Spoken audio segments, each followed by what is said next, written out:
हरे कृष्णा।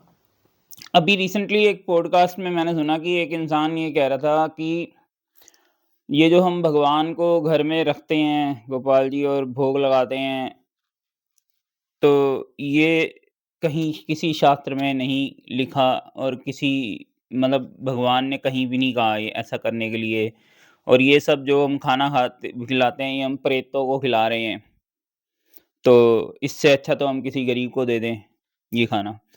तो ये स्टेटमेंट है, तो मैं ये कहना चाहता हूँ कि थोड़ा-सा मतलब भागवत गीता पढ़नी भी चाहिए। कुछ भी बोल देना बिना पढ़े-लिखे या कहाँ से तुम शास्त्र पढ़ रहे हो? भागवत गीता 9.26 में क्या लिखा है? पत्रम पुष्पम फलम तोयम यो मे भक्त्या प्रयच्छति तद अहम भक्त्या अपराहितम अश्नामि प्रयात्मना।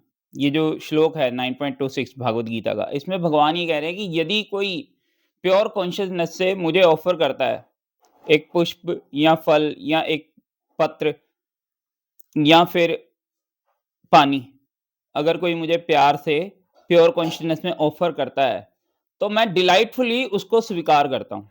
ये भगवान यहाँ पे कह रहे हैं 9.26 में, और आप कह रहे हो कि ऐसा कहीं नहीं लिखा हुआ।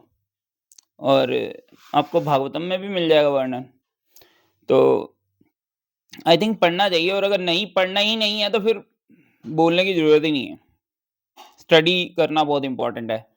और जहाँ तक गरीबों को देने की बात है, तो it's a very good thing, देना चाहिए। अगर आपके पास आप सक्षम हो गरीबों की हेल्प करने में, आप फूड उनको डिस्ट्रीब्यूट करने में, तो आप डेफ़िनेटली करो। पर यहाँ पे उस चीज़ को डालना बिल्कुल इलॉजिकल है, क्योंकि ये खाना तो हम जब खाते हैं तो उससे उसको खाने से पहले हम ऑफ़र कर रहे हैं ना, खाना तो उतना ही बन रहा है जितना पहले बन रहा था। डिफ़रेंस क्या है कि हम ऑफ़र करके उसको खा रहे हैं।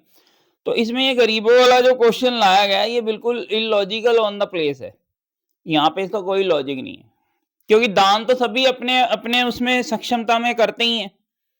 तो यहाँ भगवान को ऑफ़र करने में इस क्वेश्चन को लाने की क्या ज़रूरत है? तो बिल्कुल इलॉजिकल है मेरे ख़्याल से। तो आई थिंक पढ़ना चाहिए। अगेन मैं यही कहूँगा कि पढ़ो। Bhagavad Gita as it is उठाओ, पढ़ो। हरे कृष्णा।